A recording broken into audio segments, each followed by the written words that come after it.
欢迎收看《新闻大白话》，我是主持人翟轩，马上欢迎一下这个阶段加入我们讨论来宾，前大使谢文吉。翟轩好，各位朋友大家好。文化大学讲座教授杨永明。翟轩好，大家好。退役少将厉正杰。翟轩好，各位观众大家好。好，来关注这个贺锦丽最近真的是民调啊，或者是人气好像都急起直追那还有一个这个经济学人的民调，那它是现在显示出来，贺锦丽已经是以2个百分点领先了川普那再来，美国的民调专家讲他因为有成功预测过3届总统，他讲说其实川普仍然是有优势的，贺锦丽要怎么做才会赢呢？他说，尽管现在贺锦丽声势大涨，但是川普仍然是最受欢迎的总统候选人。那如果贺锦丽一反过去3届党内候选人的策略，那就有机会可以赢那怎么样的一反过去呢？就是过去可能民主党给人家的一个印象就是有一点好像正经800那所以反而这一次贺锦丽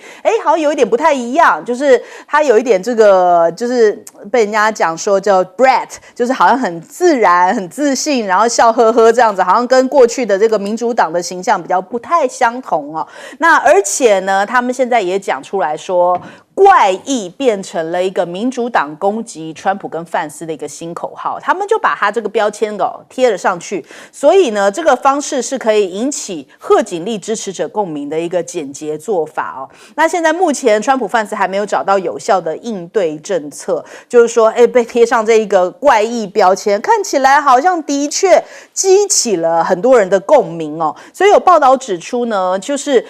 称某人怪异会让他们泄气，并且剥夺他们的权利，他们越是反驳就越让人家注意到这样的特质所以呢，对于他们这种渴望被认真对待的恶霸来说，这是有毁灭性的效果，就是你越是讲他们怪，然后他们越想挣脱这个标签，然后反而显得他们更加的怪所以这难道是一个贺锦丽的成功策略吗？那再来看到民主党好像终于他们讲说这个川普很奇怪的这样的一个打法好像让他们真的是找到了一个立足点，也弥补了过去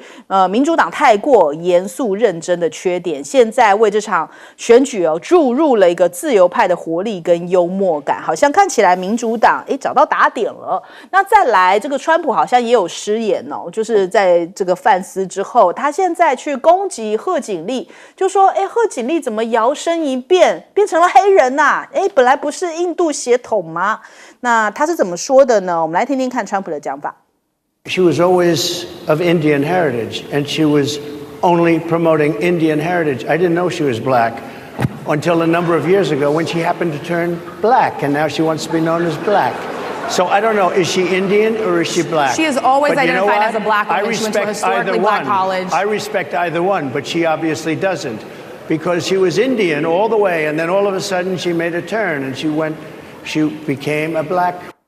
对这样的讲法我们看这个马上上皮耶就出来讲说这个川普言论令人厌恶而且对贺锦丽已经构成了侮辱了。那还有呢，这个也引发了一个后续的效应，就是全国黑人记者协会对于是不是邀请川普来出席这个年会已经开始有一些杂音出现了，因为看到他在形容贺锦丽说怎么突然变黑人这样的一个讲法，好像引发了一些他们的反弹，所以他们现在目前协会内部出现了很激烈的辩论。再来，现在看整体美国21家民调，平均值来说的话，川普是领先贺锦丽 0.7%， 但是主要是要看说过去其实川普领先的幅度是这个本来是有到 2.7% 就当他对上拜登的时候，可是现在对上了贺锦丽，怎么这个领先幅度反倒是缩小的？还有在特定的比方像是非裔拉丁裔的这些支持度看起来好像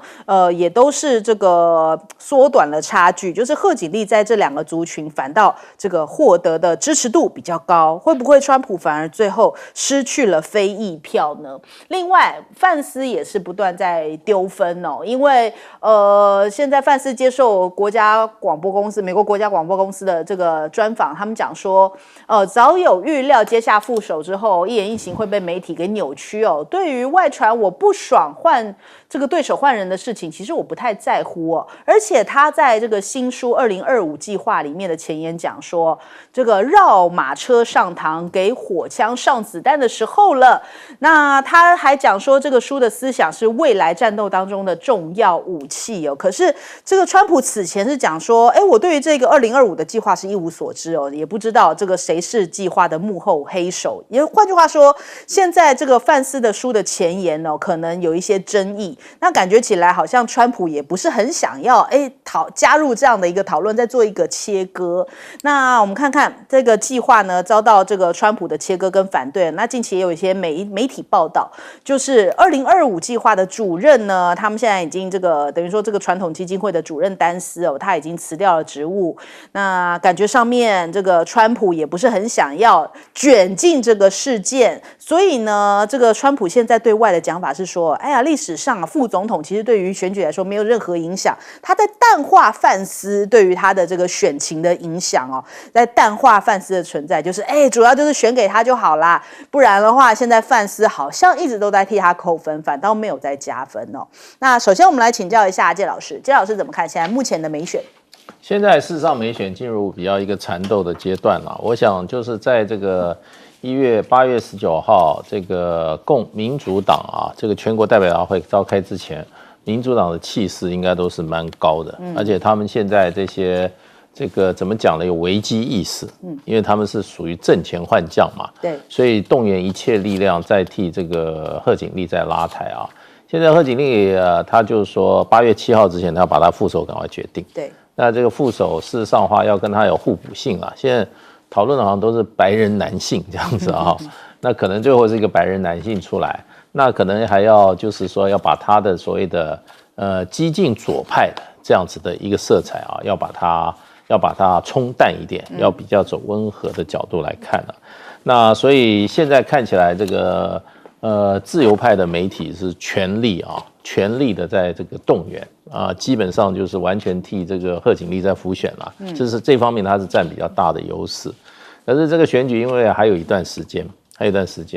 那就看民主党的这个全国代表大会开的情况，然后看这个贺锦丽的副手选举啊，就是选择，这两个还是两个大的变数。接下来就是9月，现在可能会有1到2场的这个川普跟贺锦丽的辩论啊，那可能还有变数，不知道，这也会影响最后选情的结果。那不可讳言就是说，民主党在美国的力量过去是慢慢是在增加的啊，因为那共和党事实上他们是所谓的保守主义嘛，面对的这个世界的全球化啊，还有现在这个社交媒体，事实上很多不同的价值啊，不同的这个思想啊，不同意识形态啊，对美国最保守的地方也有冲击。而且美国现在这个不同的年龄层之间啊，到底他这个受的教育的内涵还是不一样。对，所以极端像这个川普这种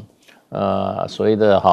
这种他应该是上个世纪50年代40年代的这种出生的这种政治人物，当然他的这个会受到年轻人啊，还有比较一些开明的一些这些人士的这些质疑啦。不过看起来目前还是川普略占优先啦，略占优先。那不过对于范斯的部分，他现在最主要就是说大家都在找他的毛病。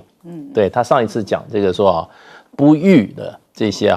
所谓的这些 cat ladies 啊，这句话你看一直到现在还在延烧。最近又找到一个新的话题，就是他的这个所谓2025这个预言这个问题又找出来了。我想他应该是放在显微镜下一直要找他的毛病的。那这场选举注定是怎么讲？是在挑对方的竞争者的所有的缺点，是用这种各方面去挖也要挖出来。你像这个川普这个论点不是他临时想出来的他就在分化这个黑人对这个贺锦丽的认同嘛。他说他根本就不是认同黑人的，他是认同印度人的。所以这些都是怎么样，都在分化。不过整个来讲的话，黑人的人口在美国是12.4%，大概12.5%左右那也甚至还不构成所谓的这个Kingmaker， 也就是说他们导向谁就当选这未必。而且黑人选票在民主党、共和党也过去这个比例也是当然比较偏民主党比较多啦。所以现在看起来就是说，美国选战，我觉得是一个进入到怎么样缠斗阶段，而且会越缠斗哈，会越怎么样人身攻击，然后啊用的手段会越刀刀见骨，会很精彩啊，也看到选举的招数可以到这种程度哈，美国要树立一个世界难以超越的典范了。好，来请教杨老师。你这边讲到就是说，就是平均的民调21家的平均民调哈，不过这里面21家其实有一些通常会在美国的主流的，就是看民调的这些机构当中啊，有一些会做一些筛选。我看到大概通常都在10家左右，那包含 CNN、包含路透社、包含这个华尔街日报，其实平均大概到昨天最后出来，就美国时间的昨天哈，那应该是川普还领先将近不到2%，1.5%的到1.7%的这个样子，所以其实跟过去拜登的是缩小，这个是缩小。我觉得贺锦丽出来等于是重新这个等于是起跑哦，然后 reset 这个概念。那同时呢，媒体又等于是放掉过去拜登的身体的那个压力跟包袱，所以呢，有一种就是造神运动的感觉我觉得有点新的造神运动。那接下来他的副手以及到8月19号他被提名，这是2个小高潮。那他的副手我觉得应该不会差，不管是宾州的 Shapiro， 现在听起来有可能，因为他第一场8月5号的造势就会在宾州举办，但是也有可能是那个太空人参议员那但是之后呢就会几场硬仗，那就是他要接受政策性的访问，你要谈谈你的政策理念，然后呢最重要他跟川普的这个辩论，拜登就是输在辩论，那贺锦丽能不能够把这个辩论扳平，或者是赢过这个川普，那他就接下来会比较顺。但是呢，现在美国的这个媒体的分析在30岁以下的年轻人很特殊，男性比较倾向川普，女性多支持贺锦丽因为男性担心这种多元的背后可能会失去他的这个优势。那女性当然希望多元不同的这个意见，那但是这要跟他的政党的属性来去做连结。不过在美国这个30岁以下的年轻人，这个政党的属性并不是这么的直接。那川普这一次到芝加哥去参加这个非裔的记者协会的活动我觉得那是他一个策略，而且他这样讲话也是个策略，因为他知道他会被拷问，然后他甚至就直接就是质疑这位女记者 ABC 的女记者，连打个招呼都没有，就开始就不断的说你质疑谁，而且用的字眼是非常的尖锐跟批判式的。他说我从来没有看到这么可怕的一个问题，你连跟我打招呼都没有。这个东西会酝酿一种种族的这个问题，也就我刚刚回到男性或白人对于这些问题其实是很敏感的，因为这个在美国很敏感政治人物通常都不会100%政治正确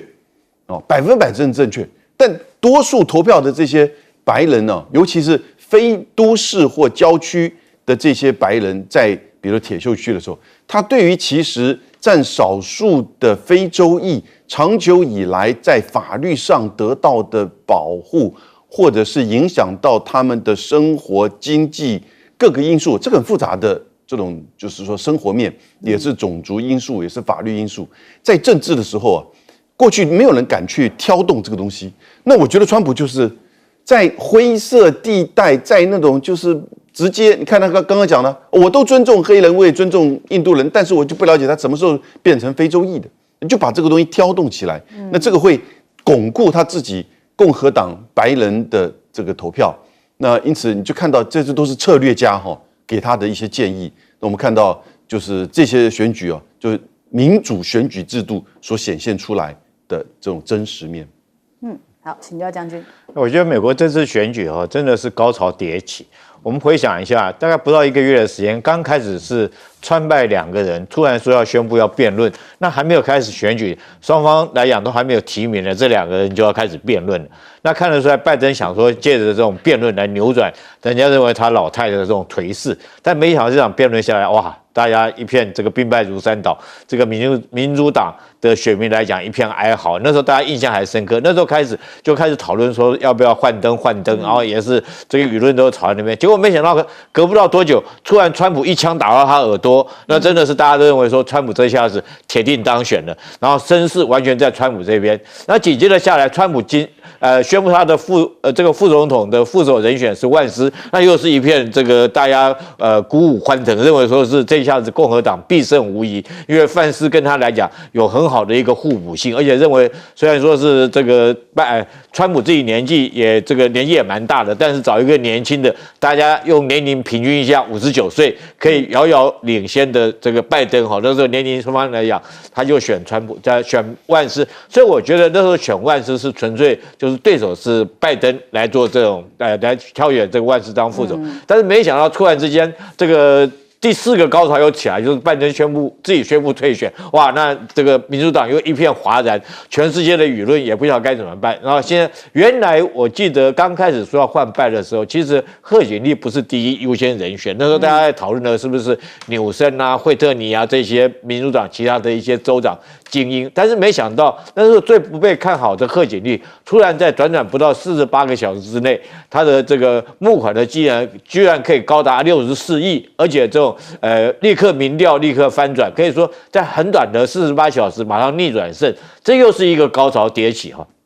可是贺锦丽现在，我觉得当然这个川普讲的没错了，他现在可能是在他这个呼唤声之中是有这个高潮迭起的这种效果，而且这个民主党人来讲就好像抓到一块浮木，因为这些人来讲有一个共同特色，就是很怕川普当选。他们倒不是说是支持贺锦丽，而是怕川普当选，因为他们觉得川普来讲的话，就是贴的那个标签太奇怪了，就是因为你怕一个奇怪的人当总统，那你就退而其次。虽然你不见得认同贺锦丽，但最起码贺锦丽来讲不会奇怪，所以他用这个标签去贴到川普的竞选团队、共和党团队里面，我相信是一个有效的一个标签。那后续来讲的话，我觉得贺锦丽还有2个高潮我们可以观察。第一个就是他副手到底会挑谁啊？就像杨教授所讲，是挑这个凯利那个太空人，还是要挑宾州州长？挑宾州州长会不会说是都是2个都这个同质性比较高？可是宾州来讲又是铁锈区，那个宾州的这个选举人票有20张票，一来一回就差了40张选举人票，所以说我觉得挑宾州州长的可能性蛮高的。这2天大家的舆论，美国媒体的舆论大概就比较导向这个宾州的舆论。那万斯来讲的话，现在这个马上紧接下来，大家在讨论说会不会把万斯换掉。这个我觉得美国这场选举真的是每天就是都有好戏可以看的。可是我可以预测如果说万一这个贺锦丽他在以这个选举人票以差些微的这个票数赢得选举的话，那川普那边的人会不会不能善罢甘休，然后美国内战就马上会有开打的这种场面，跟重复上一次的这种败选的那种攻占国会的那种场景又将出现。好，我们先休息一下，广告之后马上回来。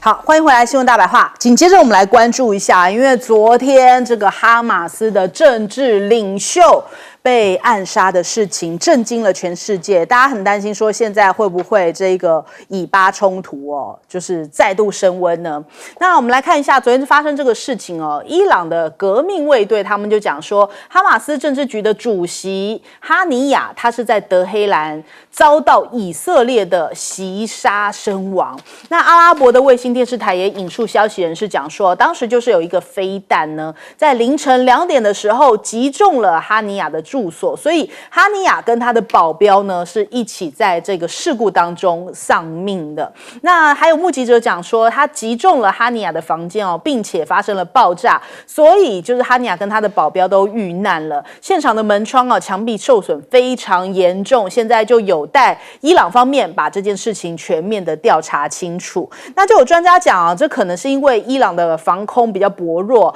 难防隐形战机。那他们说，这个在伊朗的领土内遭受空袭死亡，认为这起事件非常有可能就是以色列空军这个 F-35隐形战机所实施的。所以现在哈马斯非常的生气哦，他们就认为说要报复这个行动，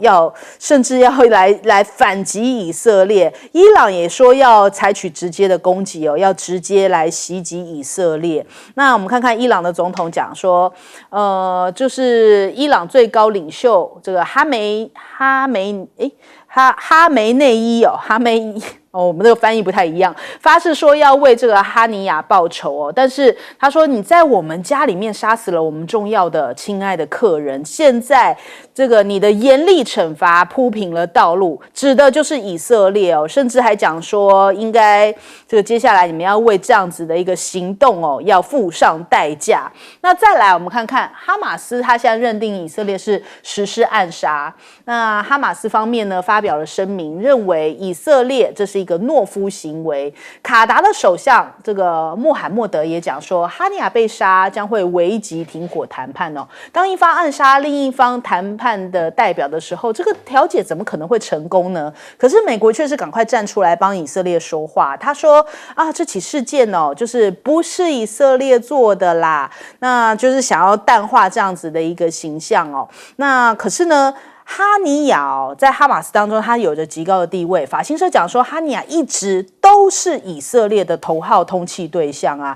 那以色列的媒体是不是有点做贼心虚？因为在哈尼亚遇刺之后，美联社很快就报道了，然后是以这个以色列时报等多家媒体都来引用。那这个报道当中啊，还特别提到了以色列方面并没有立刻做出回应，但以色列呢，通常也不会对他们情报机构摩萨德展开的刺杀行动进行回应。后来呢，就把这几句话给删除了。是不是做贼心虚啊？所以特别要把摩萨德这个词给隐匿起来，因为这不是有点此地无银三百两嘛？就是说，我们不会做回应的，特别是摩萨德的一些刺杀行动，我们是不会回应的。然后再觉得不对哦，这样好像越描越黑，赶快把这几句话又删掉了。所以让大家又更加觉得说，这就是有鬼嘛。那再来看看这个纳坦雅胡现在也召开了安全内阁会议，然后发表一些电视谈话，他们并没有提到说哈尼亚被杀的事情，但是他向他这个以色列的国民表示，接下来充满挑战的日子即将来到了。自从空袭黎巴嫩首都贝鲁特以来呢，以军已经做好任何情况的准备，呼吁现在就是要团结一致啦。现在以色列不可以有任何的杂音来质疑他了，因为就是以色列将会让所有的侵略者付出沉痛的代价。那到底美国知不知情呢？布林肯的讲法是说，我们美方是不知情的哦，也没有参与其中。可是问到奥斯汀又听起来很有玄机，关于此事我无可奉告。什么叫做不可奉告呢？不知道就不知道，无可奉告是知道不能说吗？那还有中东是不是也有可能会迎来更乱的一个局面？有媒体讲伊朗支持的哈马斯与真主党领导人，他们在数小时之内前后成为攻击目标，这也代表了预告着这个区域的冲突可能即将要升级。那现在伊朗的外交部发言人说，哈尼亚的血将会导致以色列的灭亡，已经喊出这样子的话了。所以看得出来他们有多么的愤怒哦，可能要采取一些相关的报复行动。那美方他们讲，这样的一个遇刺行动可能会使得中东比起以往任何时刻更接近爆发全面战争。那美国到底做好准备了吗？人家去问奥斯汀那中东是不是要爆发更广泛的冲突？美国会怎么样的提供援助呢？奥斯汀就讲说，如果以色列遭到攻击，华府会持续的协防以色列。但是当务之急还是要赶快缓和现在目前的局势，不能让这个整个中东陷入战局。这个首先我们来请教一下介老师，介老师怎么看？其实最近这个在中东情势上最大的一个变数，应该就是说，在这个戈兰高地啊，以色列的这个他控制的区域，遭受到这个外界的这个飞弹攻击、火箭攻击，造成12名以色列的青少年在现场死亡，这个引起以色列全国的震惊，而且全国都要报复。那时候，这个内塔尼亚胡从美国缩短了他的访问时间，就直接赶回特拉维夫啊，然后立刻他们那个会议就说授权总统，这个跟这个国防部长，你们来决定如何报复，跟报复的方式，跟他的程度啊。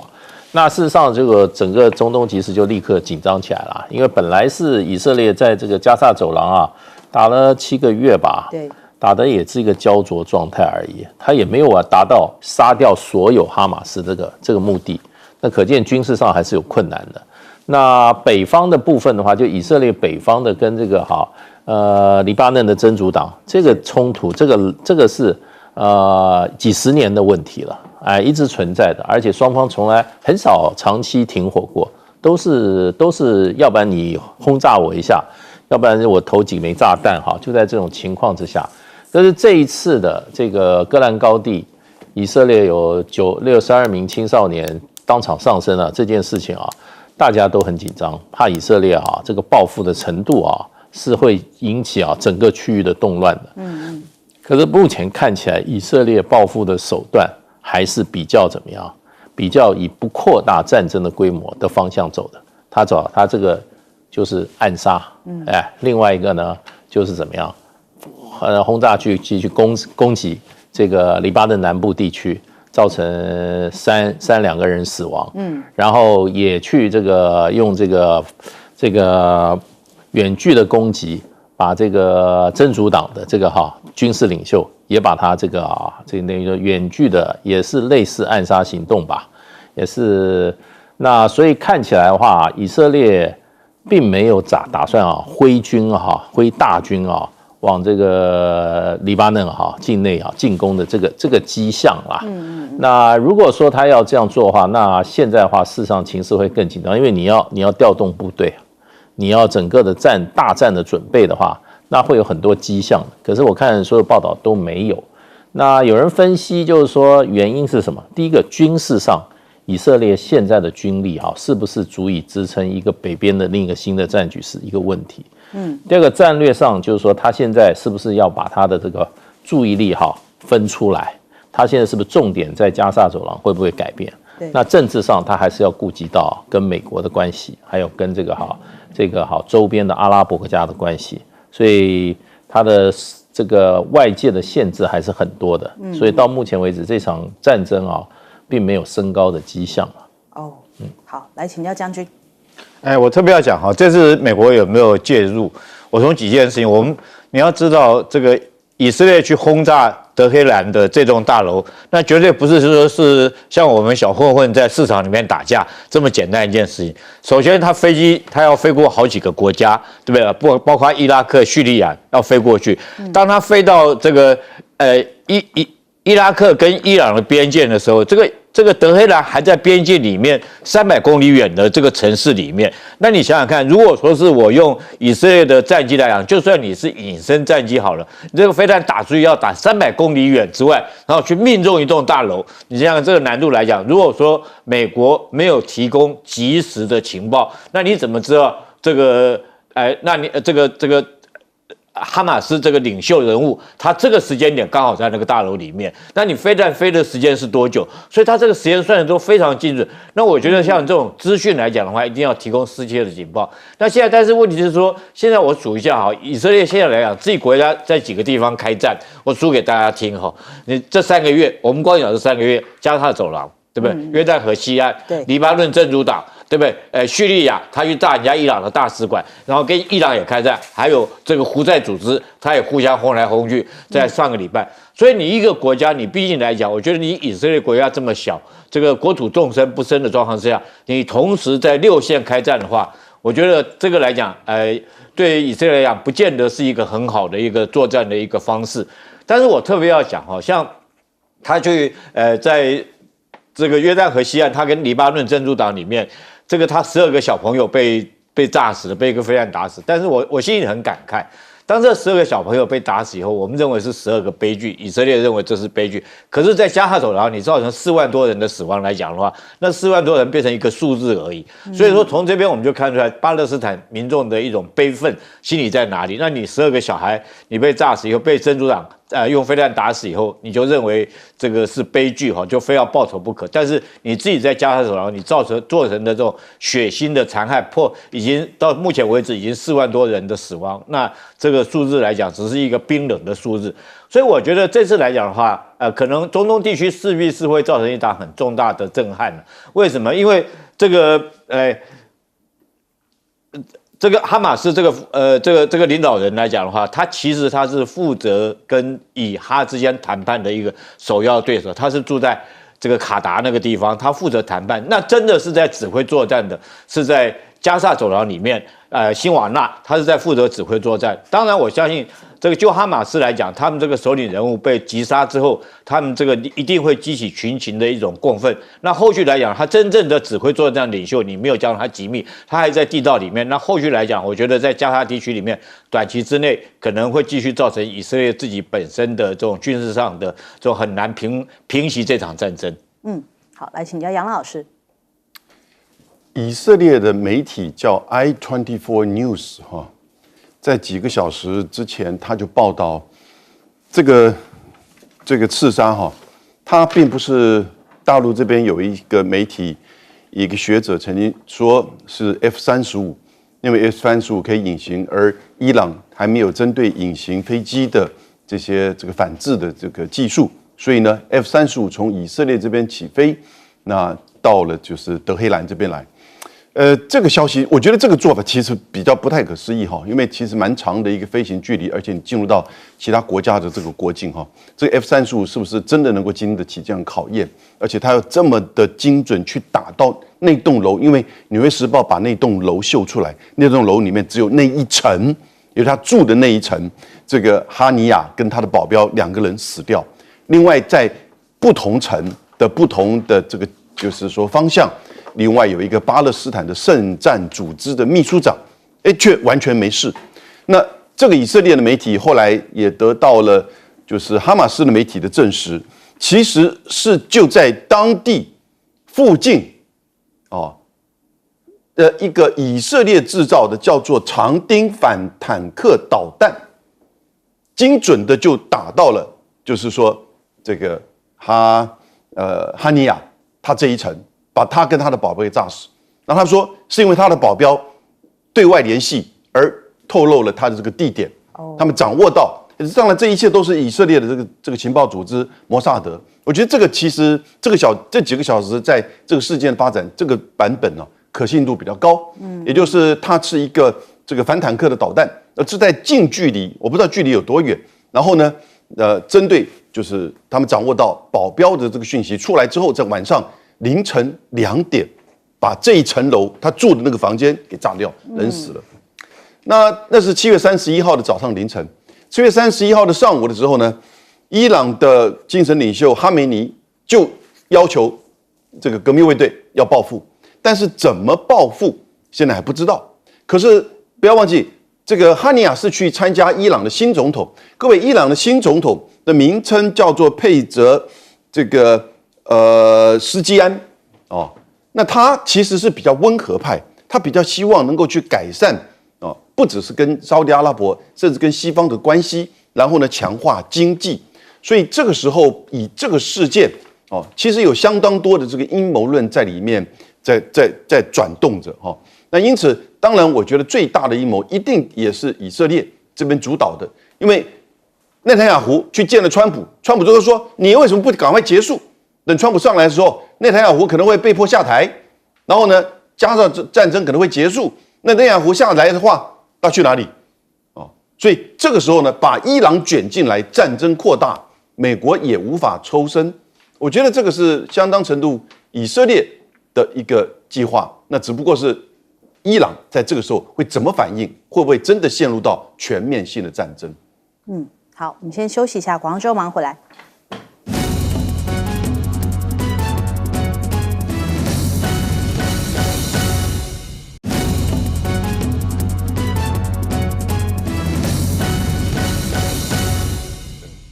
好，欢迎回来，新闻大白话。我们来关注一下奥运赛场。人家讲说，就像是大国的角力哦，特别这一回的预测就是中美的金牌之战哦。那现在目前为止的成绩出来了，目前总排名第一的是中国大陆哦。那昨天我们看到中国大陆的一些像是环球网什么的，他们都很开心啊，做了说金牌9宫格已经集齐了，现在已经有9面金牌，现在位居第1名哦。那再来就是地主国法国是第2，然后日本的话也靠着他们现在这个滑板拿下非常多的金牌哦，所以现在是在第3名。那美国在哪儿呢？美国看着，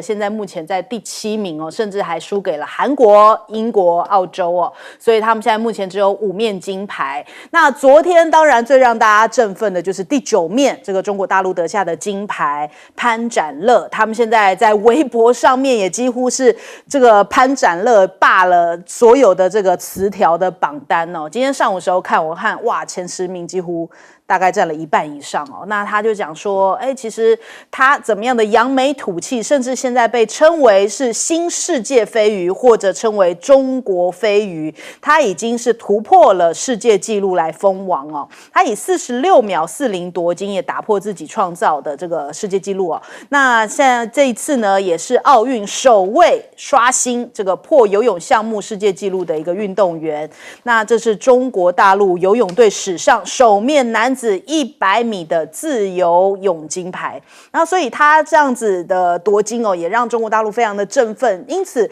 在微博上面，现在所有人都开始，甚至还要考古这个潘展乐。那他讲说，他其实要跟这些美国选手啊什么的，其他国的选手打招呼的时候，他们还爱理不理的呀。美国选手有点看不起我们，但是今天我们把它全都拿下了。现在这句话在微博上面，大家都开始在那边疯传，我们把他们全都拿下了，让这个所有的中国大陆的一些网民哦，都觉得跟着扬眉吐气起来了。那他甚至还讲说，抽检没有什么大不了的，就是讲说什么呢？你美国一直在这边使绊子哦，美国一直在那边搞小动作，但是我们可以用实力来赢得这个金牌。他在赛后表示呢，他就说，他其实跟这个查尔莫斯打招呼，他一点都不理我，包含了美国队的这个阿列克西哦。那现在呢，我终于是为这个中国游泳拿下很棒的开门红。那再来另外一个，昨天也是让大家非常振奋的，就是全红婵跟他的搭档陈玉系哦。他们2个人就是展现神同步啊，这是 AP 给我们的这个照片哦，真的是2个人连这个弧度曲线都是一致的，这样子的跳水，水花消失术，这是大家最喜欢拿来称呼他们的哦。这一次夺下了金牌，那也是众望所归，实力展现嘛。那美国一直在耍阴招哦，那我们看到这个张雨霏，今天大家也在聚焦，今天的看点就是张雨霏的200公尺蝶式能不能够卫冕，那能不能够再夺冠也值得非常期待。可是呢，你看看纽时也好，或者是 FBI 也好，一直都在炒作就是大陆游泳选手的之前的食品污染事件哦。那纽时就在7月30号就讲说，中国以受污染汉堡为由，把新兴奋剂争端为这个游泳选手洗脱罪名，这样的相关文章让中方非常的生气哦，就说这是在断章取义，这是一种误解哦。那甚至他们还就是有 FBI 来介入这个事件，一直让这些药检的事情来影响到这些大陆选手的一些准备跟表现哦。那我们看到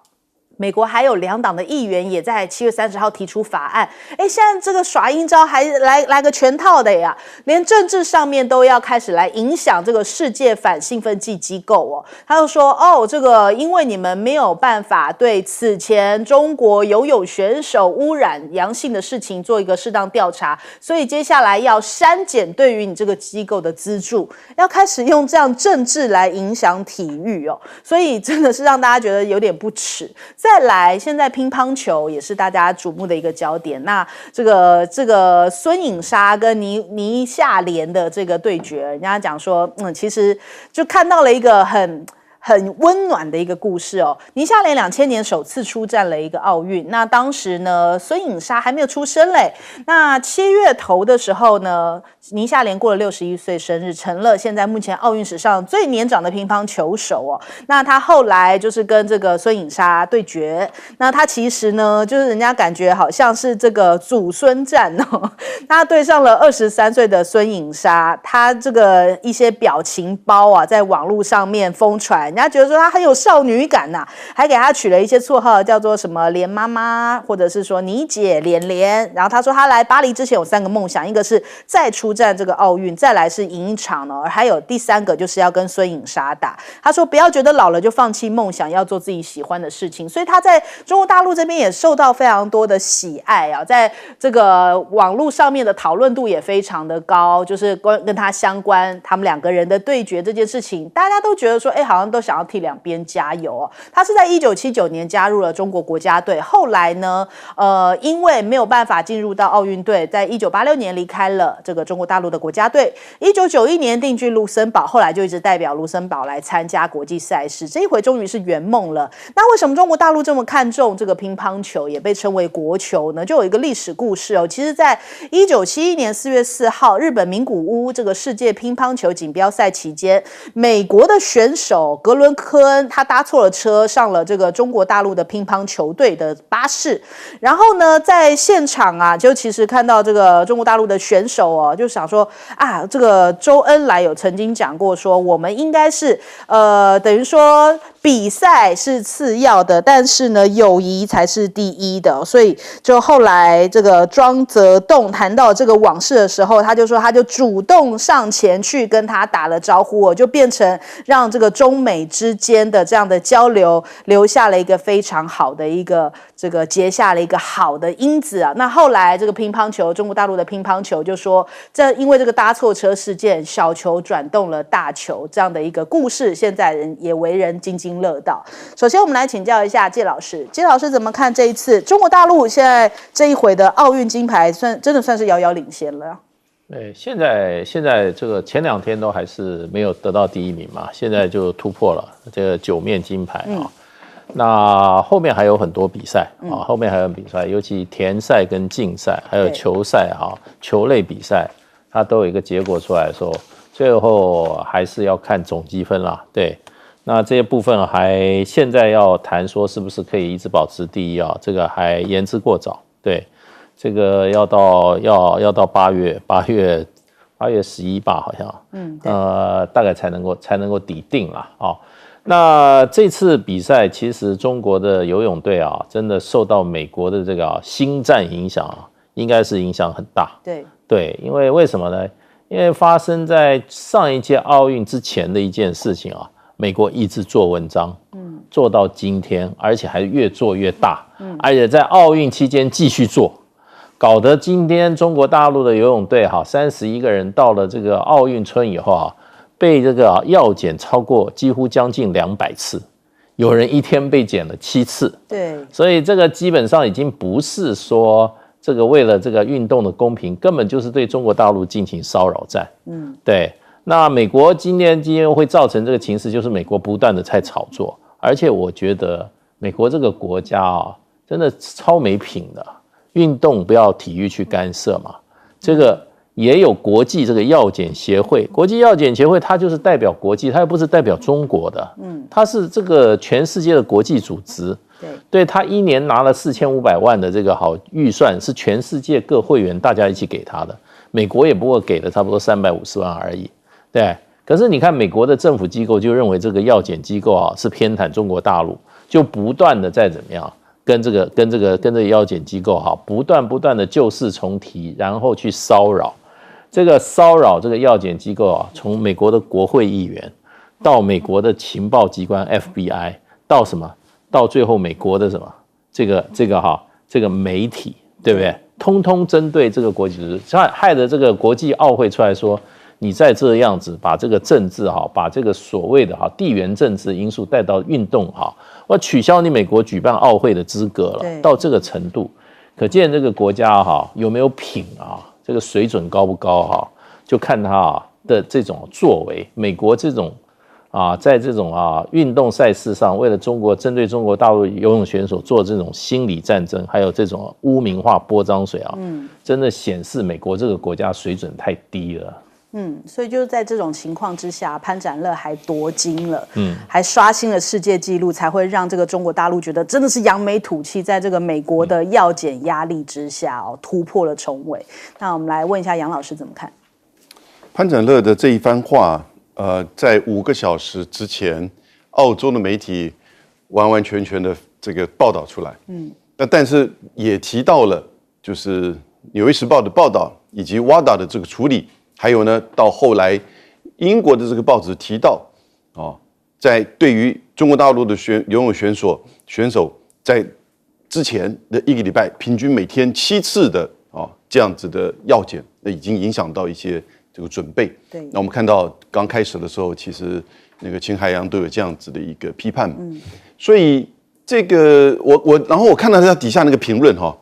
传出来5个小时，这个英文的报道，澳洲新闻这个报道。就是讲，这潘展乐他为什么能够激励他自己？因为他觉得要跟你打招呼，你不理我，然后你对我的这个教练这么不礼貌，所以呢，我就是要赢。那他们在后面的时候呢，这边我们中文报道版里面提到，他去解释，他说为什么我采取的策略就是因为200公尺是来回4次嘛，所以呢，他就前面冲到，然后呢，后面我就尽力。最后的这个30公尺的时候，他就尽力，他已经拉了相当一段距离，就没想到我破了世界纪录。我昨天看到了，就是张雨霏在200公尺蝶式的，就是预赛。那我看了连续大概3次在预赛选手的这个参赛那张雨霏也是一路冲刺所以我觉得今天的张雨霏这个200公尺蝶赛，如果表现正常，他应该也会得到这个金牌。那这里面就显现出问题